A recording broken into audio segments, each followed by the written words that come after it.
یہ مافیاز، یہ ہر ادارے میں ہوتے ہیں، یہ ہر شعبے میں ہوتے ہیں. حکومت چاہے کوئی بھی ہو، کیسی بھی ہو، کتنی ہی مضبوط کیوں نہ، کتنی ایماندار کیوں نہ ہو، وہاں پر کچھ لوگ بیٹھ کر اپنا کام جو ہے وہ کرتے رہتے ہیں اور وہ چلاتے رہتے ہیں. بہرحال پرائم منسٹر نے اس چیز کا نوٹس لیا تھا اور انہوں نے اس کی ہر قسم کی روک تھام کرنے کے لیے اپنی پوری بندوبست کی ہے، اور اپنی ٹیم کو انہوں نے ٹاسک کیا ہوا ہے کہ پیٹرولیم جو ہے، آئل مارکیٹنگ کمپنیز، وہ جس طریقے سے انہوں نے کیا ہے وہ ٹھیک نہیں تھا، وہ غلط تھا. بٹ ہم آگے کی کوشش کر رہے ہیں کہ آگے یہ تدارک نہ ہو. ہر بار آپ کو پتہ ہے کہ آپ جتنا بھی اچھا قانون بنا لیں، آپ جتنا بھی اچھا ایک سسٹم بنا لیں، اس وقت کے حساب سے اور ان پابندیوں کے حساب سے اس کو توڑنے والا اور اس میں گھس کر اس کو وائلیٹ کرنے والا اور اس کا مافیا جو ہے، اس کا ایکسپرٹ وہ پیدا ہو ہی جاتا ہے. And this is what happened. سو چیزوں کو کریکٹ کرنے کے لیے پرائم منسٹر نے اپنی ایک ٹیم جو ہے اس کو ٹاسک کیا. لیکن ظاہر ہے اختیار بھائی، جو ایک منسٹری ہوتی ہے، بلکہ ایک منسٹری نہیں ہے، آپ کو پتہ ہے کہ جو فیول اور توانائی کے شعبے ہیں، اس میں ہمارے پاس ملٹیپل ادارے ہیں جو کام کر رہے ہیں. آپ دیکھیں صرف مارچ میں 60 ارب روپے کا منافع کمایا گیا، صرف فارمولہ ٹھیک نہ ہونے کی وجہ سے.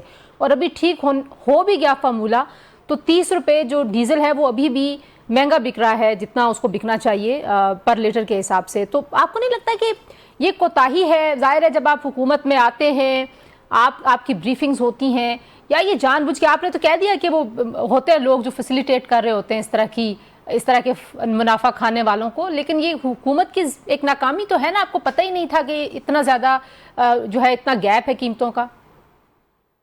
دیکھیے، حکومت کی ناکامی اگر ہم گردانے پہ شروع تو اس پہ اگر آپ کو محض یہی ایک آپ نے کہنا ہے کہ حکومت ناکام ہو گئی ہے، تو میں اس سے مطلب یہ ایک میں آپ کو کیا بتاؤں کہ یہ حکومت کی ناکامی آپ سمجھتی ہیں تو یہ آپ کی سوچ ہو سکتی ہے، لیکن میں یہ سمجھتا ہوں کہ یہ کچھ وقت کے لیے ان قوتوں کی کامیابی تھی جو یہ گھات لگا کے بیٹھے ہوئے تھے. اب آپ کو لگتا ہے کہ یہ معاملہ جو ہے وہ نوٹس میں آ گیا ہے، نہیں ہوگا؟ ہاں، نہیں، اب نہیں ہوگا. اب اس کا تدارک ہو چکا ہے اور اس کے لیے ایک بڑی سخت قسم کی سرویلنس ٹیم جو ہے وہ ڈپیوٹ ہو چکی ہے. صحیح. مجھے نہیں لگتا کہ اب کوئی ایسا کر سکے گا. ہاں، وہ اکثر ہم سنتے تھے نا کہ فیکا جب بھی آتا ہے مارکیٹ میں تو نئے آئٹم کے ساتھ آتا ہے. واردات کے طریقے، واردات جو ہے وہ بدلتے رہتے ہیں. دوسرا جو ایشو ہے، ظاہر ہے اب یہ جو قیمتیں بڑھ رہی ہیں تو 8 سے 9% جو ہے وہ مہنگائی میں اضافے کی شرح رہے گی اس مہینے میں. ظاہر ہے آپ نے کچھ سبسڈی دی ہے جو کم انکم والے افراد ہیں، لیکن صرف ظاہر ہے بائکس والے تو کم انکم والے نہیں ہیں. آپ کو پتہ ہی ہے کہ ہمارے یہاں گاڑیوں کی پالیسی ایسی تھی کہ بہت سارے ایسے گھرانوں کے پاس بھی گاڑیاں ہیں جن کے انکم شاید بائک والوں سے کم ہوگی. تو کوئی آپ کو سوچ بچار کر رہے ہیں اگر یہ جو ایشو ہے ایران امریکہ کا یہ کسی بہتری کی طرف نہیں جائے گا تو کتنے مہینوں تک آپ کو لگتا ہے کہ یہ چیزیں اس طرح سے مینج ہو پائیں گی؟ میرے خیال میں دیکھیں، ایران اور امریکہ کی جو لڑائی ہے اس کا اثر یورپ تک پہنچ چکا ہے. جی. دنیا کا کوئی ایسا ملک آپ مجھے بتائیں کہ وہ زیر اثر نہیں آیا اس جنگ کے. پوری دنیا اس کی لپیٹ میں ہے اور آپ ایران کے بالکل بارڈر پر ہیں، تو آپ اس میں افیکٹز میں سے ہیں. تو یہ ہم نہیں کہہ سکتے کہ کوشش تو یہی ہے. پاکستان کی کوشش بھی اسی لیے یہی تھی، ورنہ کچھ بے وقوف تو ہمیں یہ کہہ رہے تھے کہ آپ یا ایران کے ساتھ کھڑے ہو جائیں، اعلان کر دیں، اور یا امریکہ کے ساتھ کھڑے ہو جائیں. میرے خیال میں جو ہماری سفارتکاری تھی وہ بہترین تھی. اس میں ہم نے ملک کے لیے عزت بھی کمائی اور اس میں ہم نے پاکستان کا وقار میں اس میں اضافہ بھی ہوا. اور آج دنیا بھر میں پاکستانی اپنا پاسپورٹ فخر سے لے کر پھرتے ہیں. ہاں، جو مہنگائی کی شرح ہے وہ ضرور اوپر جا رہی ہے، اس میں کوئی شک نہیں ہے. لیکن اب پیٹرولیم مصنوعات جس کے ساتھ آپ کی گیس بھی لگی بندی ہے، آپ کی بجلی بھی لگی بندی ہے، آپ کی ٹرانسپورٹیشن بھی لگی بندی ہے، آپ کے زراعت بھی لگا بندہ ہے، کوئی آپ کا ایسا ہے نہیں شعبہ جس کا اس کے ساتھ تعلق نہیں ہے. اور پیٹرولیم کے حالات کیا ہیں انٹرنیشنل منڈی میں وہ بھی آپ کو معلوم ہے. اور آبنائے ہرمز کی لیٹسٹ سچویشن کیا ہے وہ بھی آپ کو معلوم ہے. مطلب یہ تو پروو ہو گیا اس لڑائی میں کہ آبنائے ہرمز جو ہے وہ ایک نہیں، وہ 10 ایٹم بموں سے زیادہ خطرناک ہے، اس سے زیادہ وہ پاورفل ہے، تو دنیا کی اکانومی کو ہلا کے رکھ دیتا ہے. تو چیزیں جو ہیں وہ بہتری کی طرف جائیں گی. اس گزرتے لمحے میں بھی ہمارے وزیر اعظم اور ہمارے فیلڈ مارشل اس وقت بھی وہ امریکہ اور ایران کے بیچ میں پیس ٹاکس کو کسی ایک سائڈ پر لگانے کے لیے وہ اپنی کوششوں میں مصروف ہے. صحیح. اچھا اس مجھے میں ہمارا ملک کا بھی فائدہ ہے اور قومی فائدہ اور دنیا کا بھی فائدہ ہے. اچھا دوسرا ایشو جو ہے ظاہر ہے وہ ٹیکس کلیکشن میں 683 ارب کا ایک شارٹ فال ہے پہلی سہ-ماہی میں. آپ اس کو کیسے دیکھتے ہیں؟ ٹیکس ریفارمز کی حکومت بار بار کوشش کرتی ہے، اعلانات بھی کرتے ہیں، لیکن اگر پرفارمنس پہ دیکھیں تو شاید اس کا اشر اشیر بھی جو ہے وہ نہیں اچیو ہو پاتا. تو یہ آپ کو لگتا ہے کہ کوئی حل نہیں ہے حکومت کے پاس، ریاست کے پاس اس معاملے کو سیدھا کرنے کے لیے؟ میرے خیال میں وزیر اعظم شہباز شریف کے پاس ہر مسئلے کا حل موجود ہے اور وہ اس کا حل نکال لیں گے. آئی ڈونٹ نو وہ کیا کریں گے، لیکن وہ اس کا حل نکال لیں گے. آپ کو پورا یقین اور ہے کہ کوئی بھی مسئلہ ہو تو ان کے پاس حل ہے؟ مجھے یقین ہے ان کے پاس حل ہے، وہ ان کے پاس موجود ہوتے ہیں حل. وہ بہت ہی فینٹاسٹک قسم کے، اگر امریکی صدر اس کو فینٹاسٹک کہتے ہیں تو یہ وہ ویسے ہی نہیں کہتے ہیں. اگر ترکی اس کو فینٹاسٹک کہتے ہیں تو یہ ایسے نہیں کہتے ہیں. اگر ایران کے صدر اور ایران کے اسپیکر اور ان کے جتنے پولیٹیکل رہنما ہیں وہ ہمارے وزیر اعظم کو فینٹاسٹک کہتے ہیں تو ایسے نہیں، وہ ہیں ہی فینٹاسٹک. اور ہمارے فیلڈ مارشل بھی ہیں. اس وقت جو ٹیم آپ کے پاس ہے اس سے بہتر ٹیم اور کیا ہو سکتی ہے. ہاں بدقسمتی ہے کہ یہ جنگ چھڑ گئی، ورنہ آج شاید حالات کچھ اور ہوتے. لیکن اگر یہ جنگ رک جائے اور ہم اس کو رکوانے میں کامیاب ہو جاتے ہیں، پھر سوچئے پھر حالات کیا ہوں گے. پھر آپ کے پاس پیٹرول کیسے آئے گا؟ امیجن کریں، میں نہیں کہنا چاہتا کتنا آئے گا، کیا نرخ ہوگا. پھر آپ کے پاس گیس کتنی ہوگی، کیسے آئے گی، کتنی سستی ہوگی، اندازہ کریں. پھر چیزیں آپ کی بہت چینج ہو جائیں گی. زندگی میں سہل اور سہولت آ جائے گی، آسانی، اور کچھ آپ کو فیل ہوگا کہ the things are getting better. لیکن یہ پرائم منسٹر کی بات پھر میں ریپیٹ کروں گا جو شہباز شریف صاحب نے کل کی تھی کہ یہ ہماری بدقسمتی ہے کہ اس جنگ نے ہماری محنت پر پانی پھیر دیا. اچھا، یہ جس دن یہ صلح ہو جائے تو کافی چیزیں بہتر ہو جائیں گی. بہت شکریہ اختیار ولی صاحب، آپ نے ہمیں وقت دیا. جی عمل کریں گے ایک بریک کے بعد واپس آتے ہیں، گفتگو کو آگے بڑھاتے ہیں. ہمارے ساتھ رہیے. پروگرام میں ایک بار پھر آپ کو خوش آمدید کہتے ہیں جی. اور ہمارے ساتھ موجود ہیں وزیر اطلاعات خیبر پختونخوا شفیع جان صاحب. شفیع صاحب بہت شکریہ، آپ نے وقت دیا. شفیع صاحب ایک بار پھر بحث جو ہے وہ وفاق اور خیبر پختونخوا کے تعلقات کے بارے میں بھی ہو رہی ہے، لیکن اس سے پہلے جو اہم خبر ہے وہ وزیر اعلیٰ سہیل آفریدی صاحب کی تبدیلی کی خبریں ہیں. کون تبدیل کرنا چاہتا ہے ان کو؟ آپ کو لگتا ہے کہ پارٹی کے اندر ایسے لوگ ہیں یا جو پی ٹی آئی کے ناراض لوگ ہیں وہ ان کو تبدیل کرنا چاہتے ہیں، یا یہ بس صرف باتیں ہی ہیں؟ سب سے پہلے آپ کا شکریہ. جہاں تک سہیل آفریدی صاحب کی بات ہے تو میں کمپلیٹلی اس خبر کو ایک تردید بھی کرتا ہوں. اور آپ کو پتہ ہوگا کہ تحریک انصاف میں جو فیصلوں کی قوت ہے وہ عمران خان صاحب کے پاس ہے. سہیل آفریدی صاحب جو ہے وہ عمران خان صاحب کے نامزد کردہ وزیر اعلیٰ ہے. اور ابھی جو آخری ملاقات سلمان صفدر صاحب کی عمران خان صاحب سے ہوئی تھی تو عمران خان صاحب نے سہیل آفریدی صاحب پر بھرپور اعتماد کا اظہار کیا. ان کو شاباش کا پیغام بھی بھیجا گیا. ان کی گورننس سے بھی وہ کافی خوش ہیں. اور تحریک انصاف میں نامزدگی کا، تبدیلی کا، کسی کو لگانے کا، کسی کو ہٹانے کا فیصلہ جو ہے وہ عمران خان صاحب کے پاس ہے. اس کے علاوہ یہ فیصلے کی قوت تحریک انصاف میں کسی کے پاس نہیں ہے. جو شیر افضل مروت صاحب ہیں وہ کہتے ہیں کہ سہیل آفریدی صاحب کے انتخاب کو میں چیلنج کروں گا. ظاہر ہے ایک دھڑا ہے جو ان کے ساتھ ہے، جو اس طرح کے خیالات کا اظہار کرتا رہتا ہے.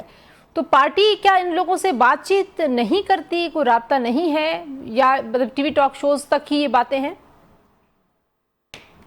کہ پہلی بات یہ ہے کہ شیر افضل مروت صاحب جو ہے وہ پاکستان تحریک انصاف سے نکالے گئے ہیں. جہاں تک ان کی بات ہے کہ میں عدالت جاؤں گا اور آفریدی صاحب کے انتخاب کو چیلنج کروں گا،